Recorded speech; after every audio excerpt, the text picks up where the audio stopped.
안녕하세요. 매일 새로운 사연을 전하는 읽어주는 사연 라디오입니다. 구독과 좋아요, 많은 공유 부탁드립니다. 오늘의 사연 시작하겠습니다. 안녕하세요. 저는 이제 결혼한 지 1년 조금 넘은 30대 여자입니다. 욕심 많은 시댁과 진흙탕 싸움을 하고 있습니다. 제가 어렸을 때 어머니가 암으로 일찍 돌아가셨습니다. 자궁암이었는데 완치인 줄 알았다가 결국 재발해서 세상을 떠나셨어요. 외가 쪽은 원래 재산이 많았고 당시 외할머니께서는 어머니에게 주려던 건물을 작년봄 저에게 주셨습니다. 아버지는 어머니가 돌아가신 이후에도 재혼하지 않으셨어요. 말씀하시기를 사춘기 딸에게 더 큰 혼란을 주고 싶지 않으셨다고요. 저는 외동딸로 아버지에게 단 한 번도 맡기는커녕 싫은 소리조차 들어본 적 없습니다. 딸 바보인 아버지 덕에 다른 친구들보다 더 예쁨 받고 사랑받으며 잘할 수 있었습니다. 그래서 결혼하기 전까지도 저는 아버지랑 여행도 자주 다니고 늘 가깝게 지냈습니다. 저희 아버지는 부동산업을 하시는데 생활하는 데는 전혀 무리가 없으십니다. 제가 결혼할 때도 넉넉지 못한 시가와 남편의 사정을 고려하여 아버지 소유의 20평대 아파트에서 생활할 수 있게 해주셨습니다. 이 집은 아버지가 혼자 사시는 집에서 걸어서 20분 정도의 거리에 있어요. 시가의 경우 퇴직하신 시아버지와 평생 전업주부만 하던 시모가 연금으로 생활을 하는 상황이었어요. 게다가 아직 시집가지 않은 남편보다 2살 많은 신우도 있었고요. 원래 아예 재산이 없던 집은 아닌데 시부가 친구 보증을 서면서 한순간에 망해버렸다고 남편이 말하더라고요. 그래서 결혼식도 제가 7 정도 부담하고 남편이 3 정도 부담해서 했습니다. 결혼식을 올리기 전까지는 시모도 아가씨도 저에게 정말 잘 해줬기 때문에 이 점에 대해서는 조금도 억울하게 느끼거나 하지 않았네요. 남편과 저는 공무원 시험을 준비하는 학원에서 만났습니다. 하지만 저는 시험을 앞두고 건강이 급격히 나빠져 시험을 포기할 수밖에 없었습니다. 반면에 남편은 한 번의 재수 끝에 7급 공무원이 되었고요. 그 이후로 저는 아버지 부동산업을 이어받을 것 같아서 아버지 밑에서 일을 배우고 있습니다. 또한 저는 제 건물에서 나오는 월세가 있기 때문에 굳이 직장 생활을 하지 않아도 생활이 가능하거든요. 지금 생각해보면 건물을 받기 전만 해도 오히려 남편과 다투는 일이 거의 없었습니다. 그런데 건물을 받고 나서부터 남편과 제 관계가 묘하게 어긋나기 시작했던 것 같아요.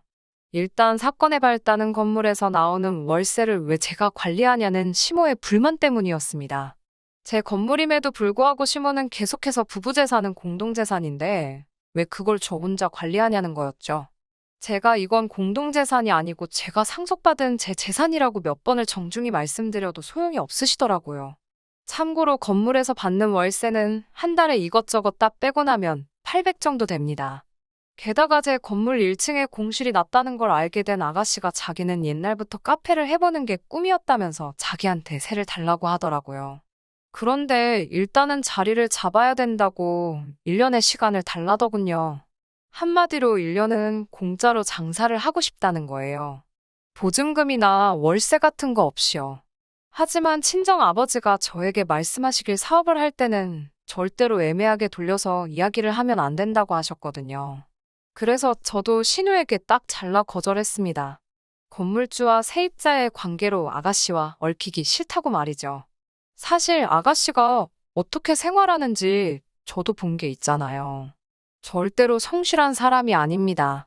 저희 친정아버지는 늘 저에게 가방이나 지갑 같은 선물을 많이 사주시는 편이었어요. 정작 저는 그런 물건에 크게 관심이 있는 편은 아니었지만 만약에 친정 어머니가 계셨다면 분명히 이런 걸 사주고 싶으셨을 거라면서요. 그리고 결혼 초에 신우는 저희 집에 괜히 이유도 없이 와서는 빌려달라고 떼를 쓰고 가져가서 돌려주지 않는 경우가 몇 번 있었거든요. 매번 술 마시다 잃어버렸다거나 누가 훔쳐갔다는 핑계로요. 신우하고 그런 물건 한두 개로 날 세우기 싫어서 미운에 떡 하나 더 주는 심정으로 괜찮다고 한 적이 한두 번이 아니었어요. 그래서 저를 호구로 봤던 건지 이제는 가게까지 내달라는 거잖아요. 이런 아가씨를 제가 뭘 믿고 제 돈 투자해서 카페를 만들어주나요. 그런데 이 일을 들은 시모가 노발대발 난리가 났더라고요.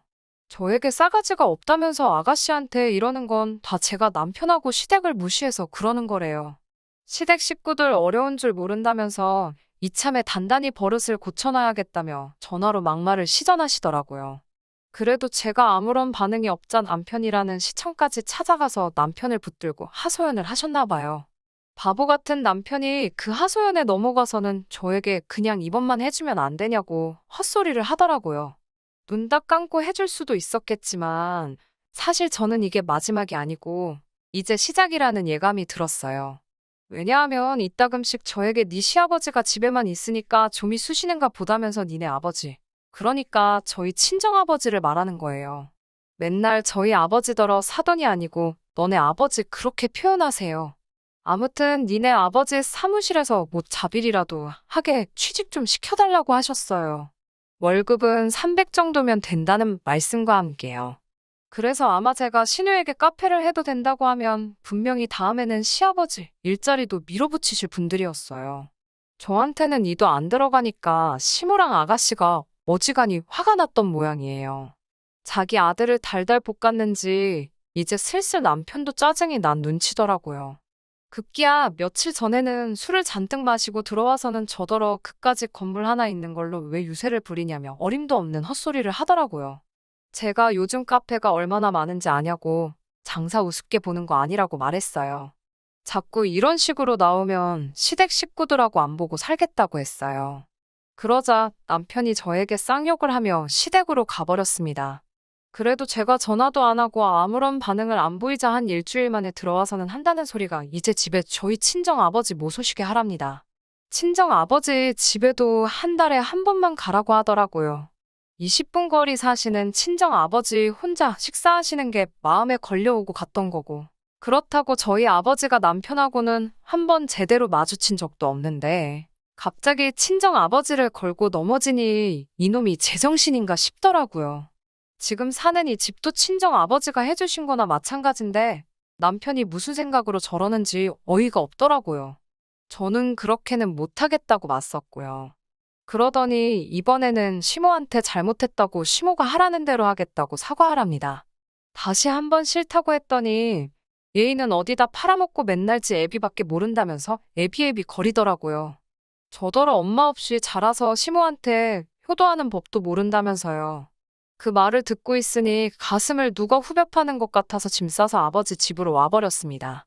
집에 오자마자 제가 꺽꺽 울어대니 친정 아버지가 놀라서 왜 그러냐고 물으셨어요.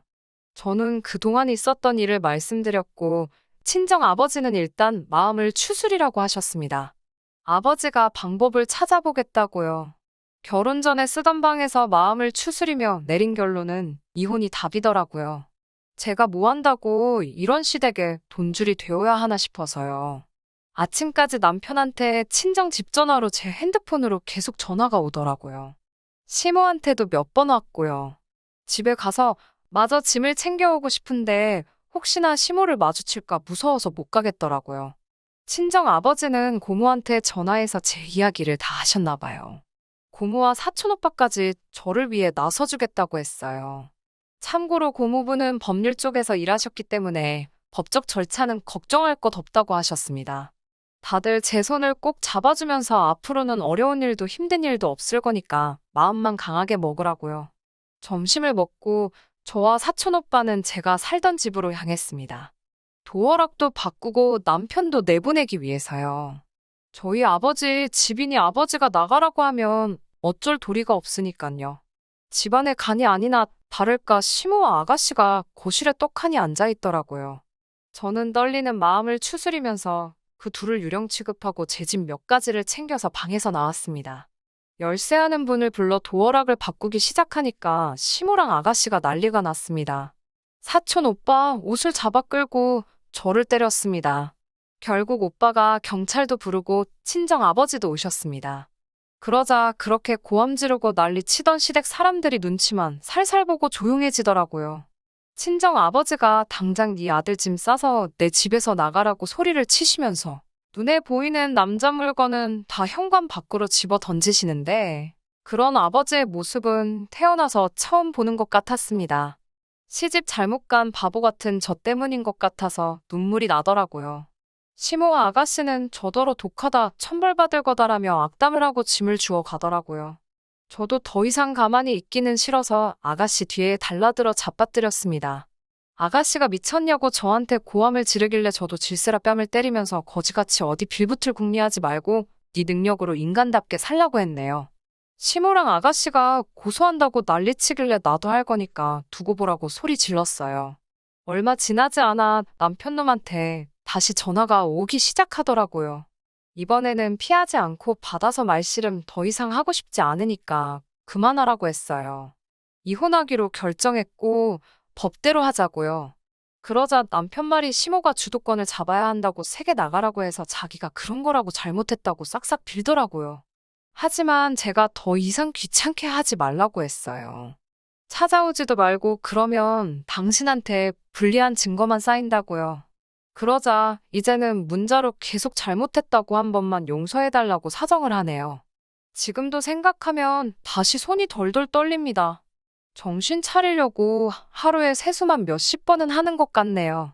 법적인 절차를 밟으면서 알게 된 일이지만 시모랑 아가씨는 남편을 통해 알았었는지 저희 아버지에게 어려운 줄도 모르고 몇 번이고 연락을 했었더라고요. 저를 설득시켜서 그 건물에 카페를 열게 해주라고요. 씨알도 안 먹히니 나중에는 저희 아버지에게 사업하신다는 분이 융통성도 없고 답답하시다며 가족끼리 이러는 거 나중에 지옥 가실 거라는 저주스러운 말도 서슴지 않으셨더라고요.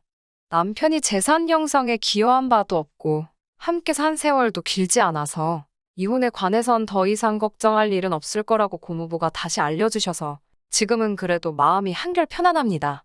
앞으로도 힘든 일이 많겠지만 잘 버텨보려고 합니다. 친정 아버지는 원하면 해외에 가서 못다한 공부를 더 해도 좋고 아니면 무식하게 시댁처럼 무턱대고 사업한다 하지 말고 계획하고 배워가며 장사 한번 해보라고도 하시네요. 당분간은 이런 힘든 시간은 있고 미래만 바라보며 살아보려고요. 긴 이야기 들어주셔서 감사합니다. 오늘의 사연은 여기까지입니다. 구독과 좋아요, 알람 설정해주시면 앞으로 더 좋은 사연으로 찾아오겠습니다. 감사합니다.